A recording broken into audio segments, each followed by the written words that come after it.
Oi, tudo bem com você? Welcome to Intermediate Portuguese, the only podcast that truly helps you tell your story in Portuguese the way you do in your native language. This is Ali coming to you from Salvador, Bahia, and today, after listening to this episode, you'll have a good amount of words to talk about someone who is not completely sincere. Someone who is, as we say in Portuguese, and this is slang, falciane ou uma falciane. If you have access to the learning guide, you'll have a full glossary and more information about everything that I talk in here. And you can go to your student area and download the guide when it's available. If you have no access to the learning guides and have never seen one learning guide before, but you would like to take a look at it to see whether this is something you would like to include in your learning routine, go to PortugueseWithEli.com/school. Again, PortugueseWithEli.com/school to see whether this is something you would like to include in your study routine. Agora, vamos começar com o episódio 192, Falsidade.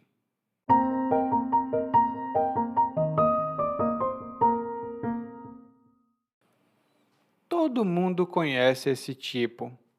Entra na empresa, assim como quem não quer nada, de repente começa a se misturar aqui e ali, e de uma hora para outra forma uma panelinha e começa a galgar novos níveis na empresa, porque dá rasteira em todo mundo. A minha empresa está cheia de gente assim. Pode parecer até que sou despeitado, mas você vai ver minha razão para ser tão cuidadoso com outras pessoas. No escritório tem uma tal de Helena, que é uma faladeira que chegou faz pouco tempo. Ela foi logo ficando amiga de todo mundo. Na frente deles é uma santa, mas vez ou outra escuto a maledicência dela. Claro, não é ela quem me conta diretamente, porque não é boba. Fiquei sabendo foi por meio da Sônia, do Carlos e do Pedro. Eles me contaram que a Helena já estava envolvida num cambalacho na empresa. Ela está burlando a supervisão fiscal e embolsando uma parcela das compras. Claro, quem me contou pediu segredo, e eu não vou puxar o tapete de ninguém, porque não sou a Helena. Pior é que a Helena vive se fazendo de simpática. Me dá bom dia, me ajuda no trabalho e até já me trouxe sobremesa. Se eu não soubesse que ela é uma fingida que usa esses presentes como pretexto para se aproximar de mim e me comprar, até que eu a acharia uma moça muito agradável mesmo. Mas, de tanto eu conversar com aqueles três, Sônia, Carlos e Pedro, algum daqueles linguarudos abriu o bocão e contou para Helena que eu não gostava dela. Depois, a gente ficou num morde e assopra e eu não sabia como dizer para Helena que não é bem assim como os três pintaram. E então a Helena me chamou outro dia para me confidenciar que os três lá eram mais falsos que notas de R$ 3. Eles falavam sobre mim para ela do mesmo jeito que falavam dela para mim. Eu que caí na arapuca deles e acabei me sujando. Por isso agora acho que as pessoas têm que ser mais cuidadosas. Se eu tivesse sido mais cuidadoso, esses três não tinham se criado.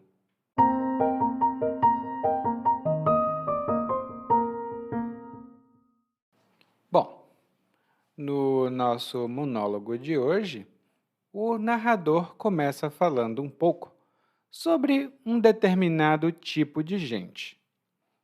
Ele diz que todo mundo conhece esse tipo. É um tipo que entra na empresa, como quem não quer nada. É um tipo que entra na empresa como quem não quer nada. E essa frase, como quem não quer nada, é muito comum e significa de maneira discreta ou aparentemente desinteressada. E normalmente quem chega como quem não quer nada, na verdade, quer alguma coisa, mas transmite, ou melhor dizendo, dá a impressão de que não quer nada. É bem clara, né, essa expressão. E um exemplo que eu posso dar é: o homem se aproximou da mesa como quem não quer nada e pegou o celular que estava lá. O homem se aproximou da mesa como quem não quer nada e pegou o celular que estava lá. Eu também poderia ter dito como quem não queria nada, só para que a frase toda ficasse no passado. E aí o narrador diz: a pessoa chega como quem não quer nada e de repente começa a se misturar, ou seja, ela começa a integrar o grupo, ela começa a fazer parte do grupo e, de uma hora para outra, forma uma panelinha.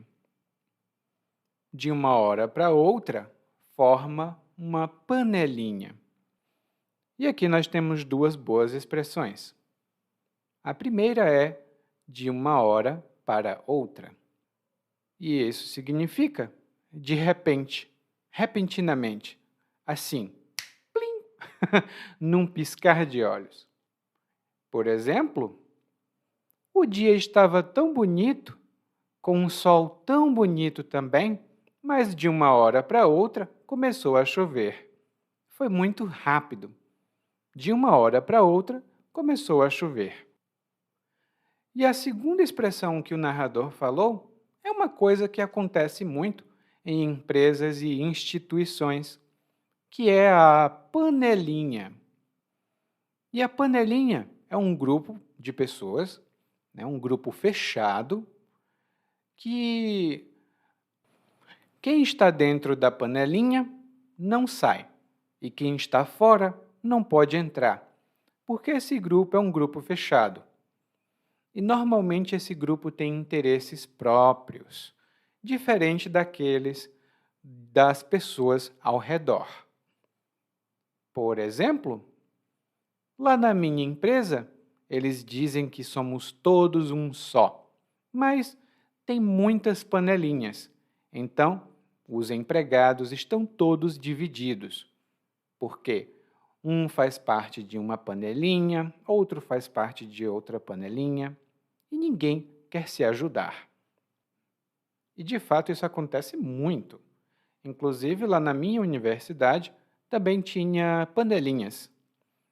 Um professor tinha um grupinho com os alunos, e quem estava fora não podia entrar, e o grupo de dentro sabia de coisas que eles não divulgavam para quem estava fora. É uma panelinha.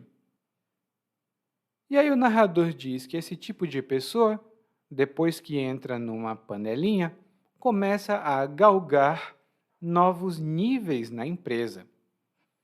Ou seja, essa pessoa começa a subir, ela galga, ela sobe novos níveis na empresa. E galgar é um verbo um pouco mais chique, um pouco mais formal, que significa subir, mas subir com passos muito largos, subir rapidamente.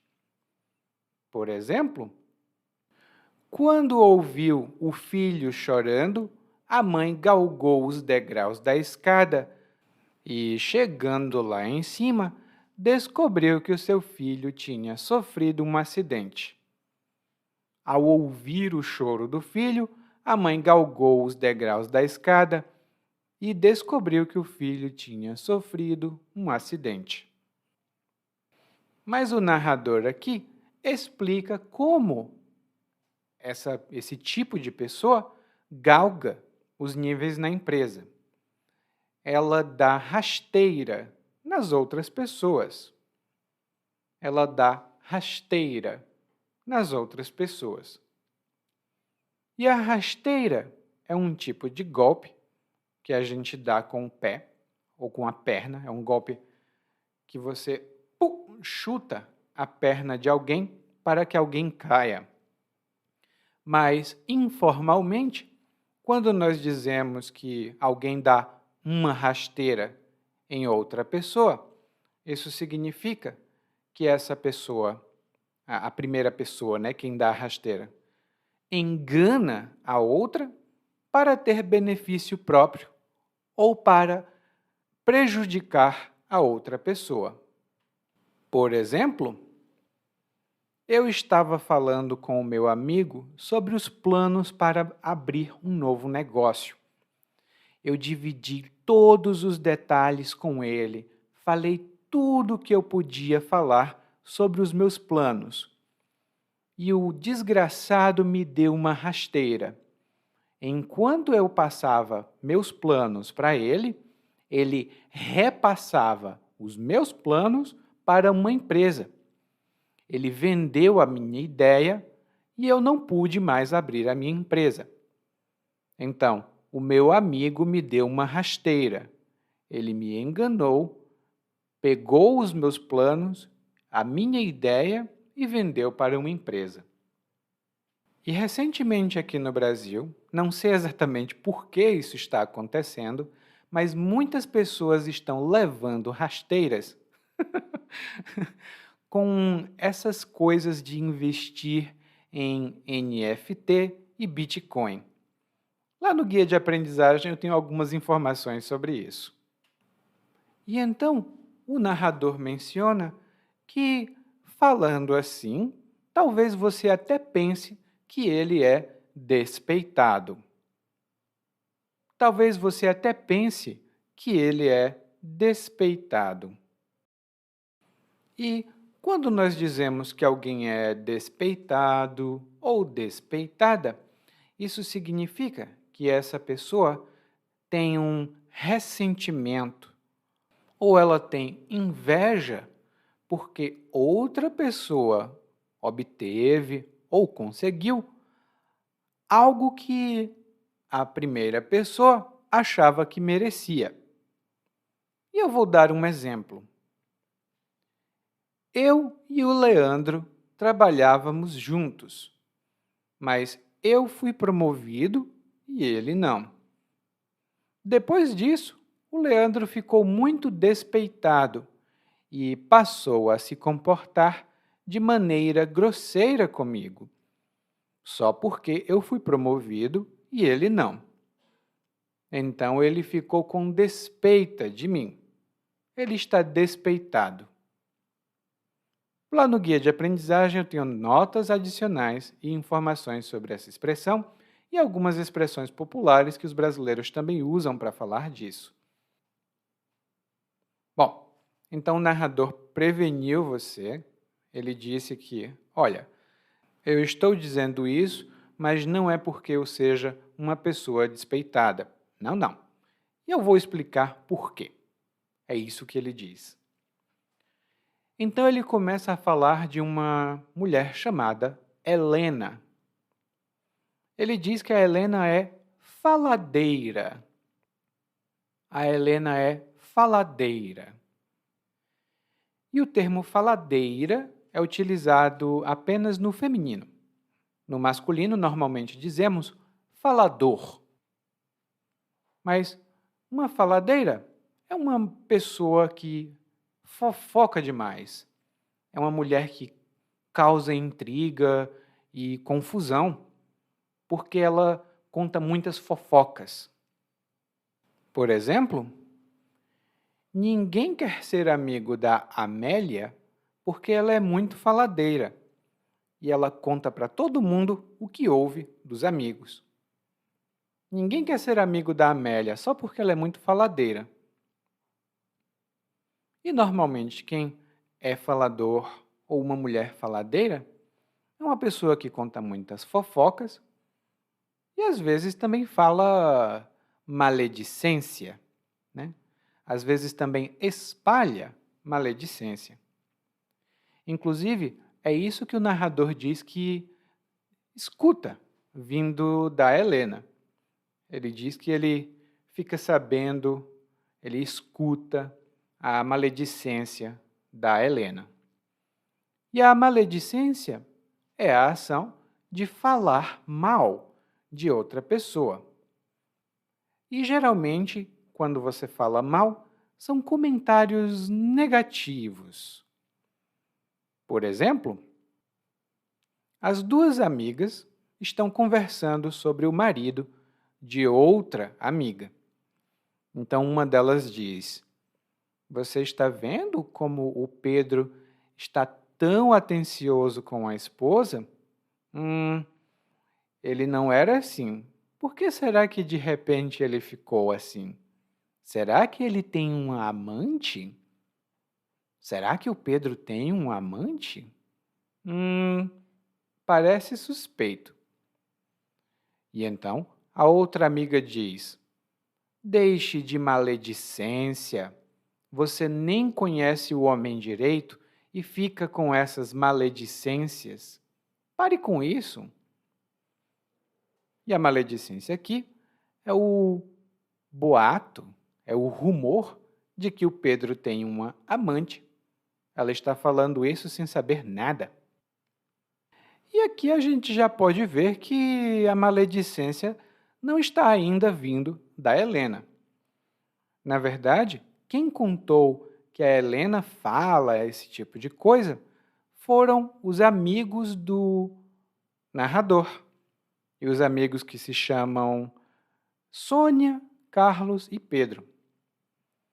E essas três pessoas disseram para o narrador que a Helena, a faladeira, está envolvida em um cambalacho na empresa. A Helena está envolvida em um cambalacho na empresa. E um cambalacho é um negócio fraudulento ou uma transação desonesta. É uma coisa que alguém faz para obter vantagem ou ganhar algum tipo de benefício, geralmente financeiro, e isso é desonesto, para dizer o mínimo. Às vezes os cambalachos também são ilegais.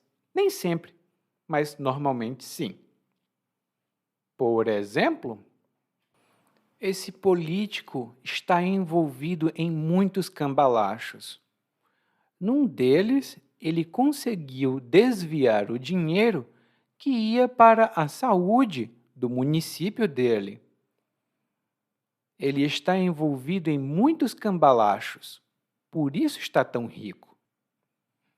E, de fato, a classe política aqui no Brasil é sempre envolvida em algum cambalacho, pode ter certeza. Bom, o narrador, então, detalha, ele fala mais detalhes desse cambalacho, de acordo com os amigos dele. E nesse cambalacho, a Helena está burlando a supervisão da empresa. A Helena está burlando a supervisão fiscal da empresa. E burlar significa enganar. Mas não é apenas enganar simplesmente. É enganar com muita astúcia, com muita esperteza. A pessoa que burla alguma coisa, ela consegue. Muitas pessoas tentam burlar as leis para pagar menos impostos. Muitas pessoas tentam burlar as leis para pagar menos impostos. E algumas pessoas conseguem. Algumas pessoas conseguem burlar as leis para pagar menos impostos. E normalmente, quando se burla a lei ou se burla um regulamento, isso é ilegal ou não é bom. Então, se a Helena está burlando a supervisão, isso significa que ela está enganando a supervisão, fazendo com que a supervisão acredite que tudo está muito bem. E o narrador diz: olha, quem me contou sobre esse cambalacho pediu segredo. E eu não vou contar para ninguém, porque eu não vou puxar o tapete de ninguém. Quem me contou desse cambalacho pediu segredo. E a primeira expressão aqui é justamente essa: pedir segredo. E quando você pede segredo de alguma coisa, isso significa que você pede que alguém mantenha algo em segredo. É só uma estrutura muito comum. Por exemplo, eu queria que você descobrisse se a Maria é casada ou não. Olha, mas eu te peço segredo. Ou então eu vou te pedir segredo porque eu não quero que ela saiba que eu estou procurando informações sobre ela. Eu quero que você descubra se ela é casada, mas eu vou te pedir segredo disso, porque eu não quero que ela saiba que eu estou pedindo informações sobre ela. A outra expressão que nós temos aqui é puxar o tapete. Puxar o tapete de alguém. E quando você puxa o tapete de alguém, você atrapalha a ação de alguém. Provavelmente você sabota a ação de alguém. E isso significa que a outra pessoa não vai conseguir o que quer porque você atrapalhou ela. Você puxou o tapete dela. Antes, eu dei o exemplo do amigo que contou para o outro sobre os planos. E o outro amigo, né, deu uma rasteira nele, porque ele usou a ideia do primeiro amigo sem a permissão desse amigo. Isso também é puxar o tapete. Lá no guia de aprendizagem você vai ver mais diferenças entre puxar o tapete e dar uma rasteira. Mas aqui eu dou um outro exemplo de puxar o tapete. A Eliana sabia que o Paulo tinha grandes chances de ser promovido. A Eliane sabia que o Paulo tinha grandes chances de ser promovido. Por isso, ela decidiu puxar o tapete dele e começou a contar para o chefe coisas negativas do Paulo. Assim, o chefe ia mudar de ideia e não ia promovê-lo. Provavelmente, ele ia promover a própria Eliana. Então, ela puxou o tapete dele e ainda deu uma rasteira. Ai, ai, ai. E o narrador ainda diz que não vai puxar o tapete de ninguém porque ele não é a Helena. Ai, narrador, por quê? E aí o narrador diz: e o pior é que ela vive se fazendo de simpática. E quando alguém se faz de alguma coisa, isso significa que essa pessoa se comporta dessa maneira, embora isso não seja verdade. É apenas aparência.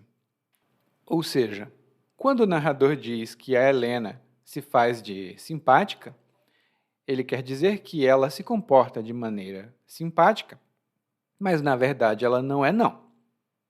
É o que ele diz.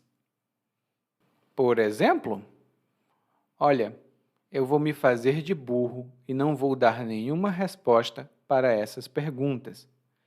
É melhor eu nem tentar responder, porque assim eu evito estresse. Eu vou me fazer de burro e não responder essas perguntas, porque assim eu evito estresse. E às vezes a gente até se faz de burro, né? Para evitar o problema com as pessoas. Eu faço muito isso. Ai, ai, ai, diplomacia, né? E o narrador dá exemplos de como é que ela se faz de simpática. Ela dá bom dia, ela ajuda o narrador no trabalho, ela até dá comida para o narrador. Mas ele ainda acha que ela não faz isso de maneira sincera. Ele diz que ela é uma fingida. O narrador diz que ela é uma fingida. E uma pessoa fingida é uma pessoa dissimulada. Ela passa uma impressão e dá uma aparência, ela se comporta de determinada maneira, mas ela não é daquele jeito. Por exemplo, o José é muito fingido. Todo mundo sabe que ele bebe pra caramba, que ele sai todas as noites, mas ele vive dizendo que está sempre em casa rezando. Que mentira! Ele é muito fingido. E o narrador diz: bom, ela é fingida, eu sei, mas se eu não soubesse que ela é fingida e que usa esses presentes como pretexto para me comprar, eu acharia que ela é uma boa pessoa. Se ela não usasse esses pretextos, esses presentes como pretexto, eu a acharia uma pessoa muito boa. E a palavra aqui é o pretexto. E o pretexto é uma desculpa, é um motivo que a gente dá para fazer ou não fazer alguma coisa, mas esse não é o motivo verdadeiro. É um motivo que a gente dá, mas não é verdadeiro. Por exemplo, o Fernando comprou outra camisa, mesmo tendo quase 20 camisas em casa. E o pretexto que ele deu para comprar aquela camisa é que ele queria doar as outras camisas que tinha. Ele deu como pretexto o fato de que ia doar as roupas antigas. Mas todo mundo sabe que é só pretexto. Aí, às vezes, eu faço isso. Eu digo que vou para a academia e digo assim, bom, eu vou para a academia. Eu me matriculo, me registro na academia e vou e como tudo. Eu uso a academia como um pretexto para poder comer tudo que eu quero. Porque eu não vou na academia, né? Aí eu acabo tendo problemas. E aí o narrador continua falando um pouquinho mais, e ele diz que alguma coisa ruim aconteceu, porque alguém, ou a Sônia, ou o Carlos, ou o Pedro, algum desses linguarudos abriu o bocão e falou para a Helena que o narrador não gostava dela. Algum linguarudo abriu o bocão e contou para Helena que o narrador não gostava dela. Aqui temos duas expressões interessantes. A primeira é linguarudo ou linguaruda. E uma pessoa linguaruda é uma pessoa que tem a língua solta. Essa pessoa fala demais. Ela fala até o que não devia falar. Por exemplo, olha, essa sua vizinha é muito simpática, mas é muito linguaruda. Tenha cuidado com o que você diz para ela. A sua vizinha é muito simpática, mas é muito linguaruda. Tenha cuidado com o que você vai dizer para ela. E eu não tenho vizinhos assim agora, mas antes eu tive vizinhos muito linguarudos que a gente não podia contar nada para eles. Você contava para uma pessoa hoje, 50 sabiam já amanhã. Era horrível. E a segunda expressão é abrir o bocão. Também podemos dizer abrir a boca para dizer algo. Mas quando a gente diz que alguém abriu o bocão, muito provavelmente alguém falou o que não devia ter falado. Por exemplo, eu comprei um bolo preparei toda a decoração de uma festa de aniversário surpresa. Mas o meu filho abriu o bocão e contou para o pai dele que íamos ter festa. Eu preparei toda a festa surpresa, mas aí meu filho abriu o bocão e contou para o pai que nós estávamos preparando uma festa. Não foi surpresa, mas foi uma festa. E quando esse negócio acontece, né, bom, o narrador não gostava da Helena, mas a Helena não sabia. E agora a Helena sabe que o narrador não gosta dela. Então fica uma situação negativa, né? Em português nós dizemos que ficou um climão. Ficou um climão. Ou pintou um climão. Isso vai estar lá no guia de aprendizagem. E vai ser uma expressão no futuro também. Mas o narrador não sabe o que fazer, ele está um pouco com vergonha. E depois ele diz que a situação virou um morde-a-sopra. Ou melhor dizendo, o narrador e a Helena ficaram num morde-e-assopra. Morder, provavelmente você sabe, que é quando você usa os seus dentes para arrancar um pedaço ou tirar um pedaço de alguma coisa.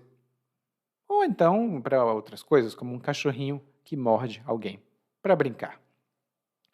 E assoprar é a ação de fazer vento com a boca.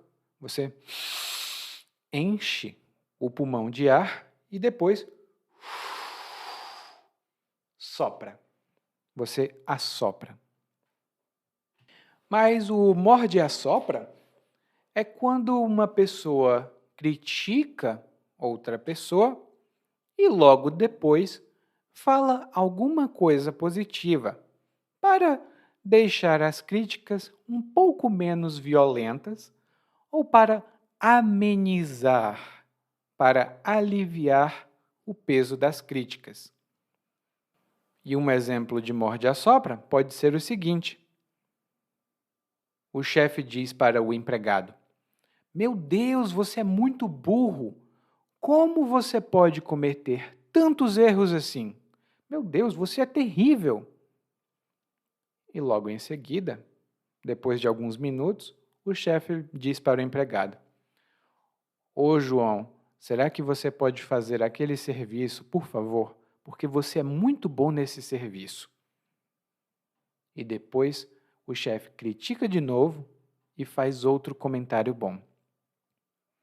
Claro, aqui é um exemplo mais extremo, é mais exagerado.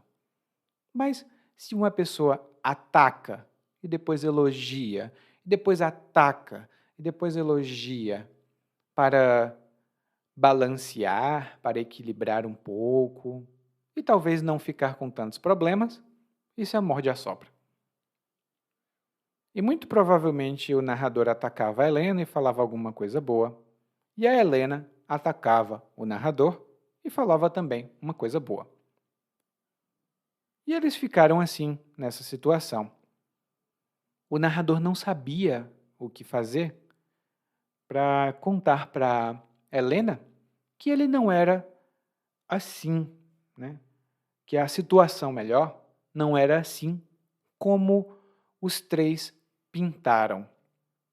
Os três aqui são a Sônia, o Carlos e o Pedro. Então, a situação não é assim como os três pintaram.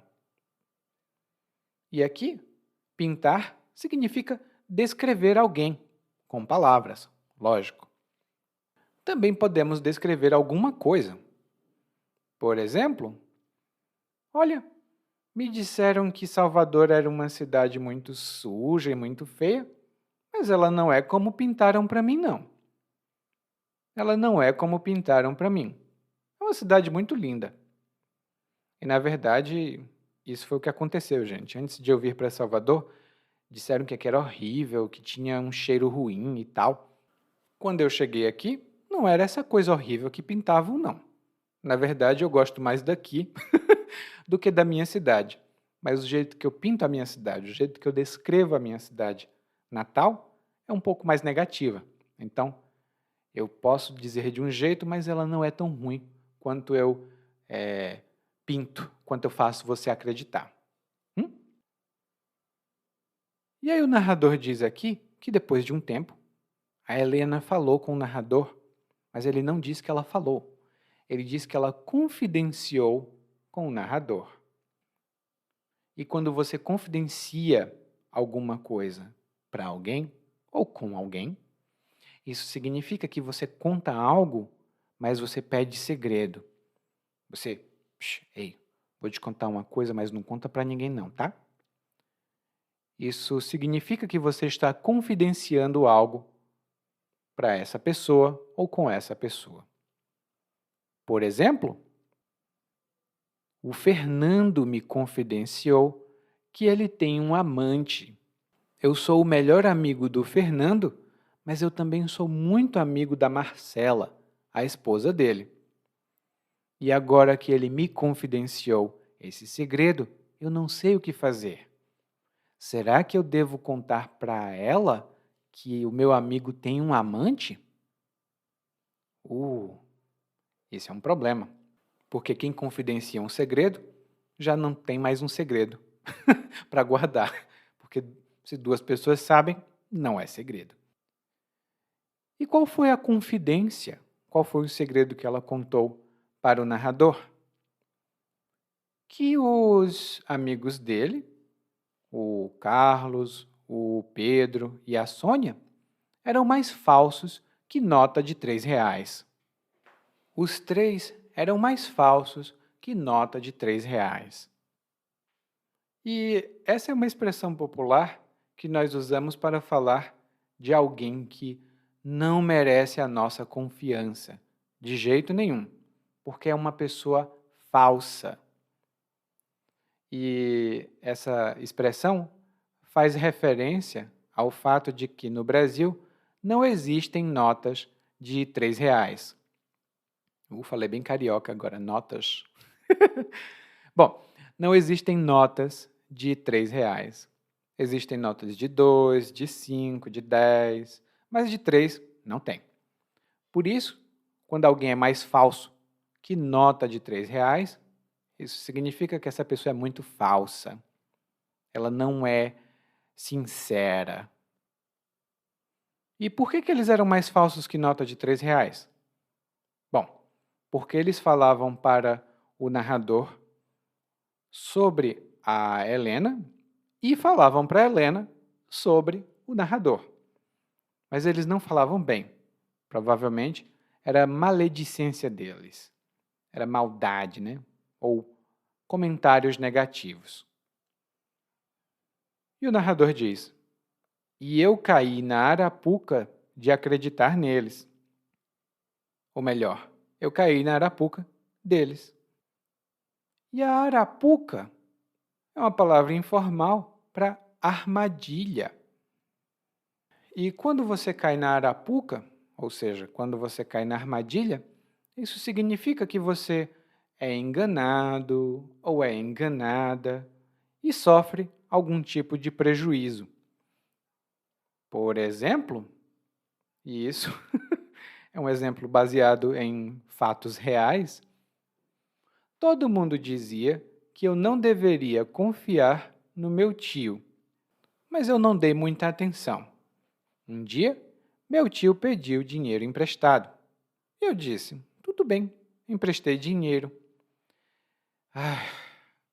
Eu caí na arapuca de emprestar dinheiro para o meu tio e agora não tenho mais o meu dinheiro, porque o meu tio desapareceu e foi embora com o meu dinheiro. Eu caí na arapuca de acreditar nele. Eu caí nessa armadilha, né? Porque ele me enganou, então eu caí na arapuca dele.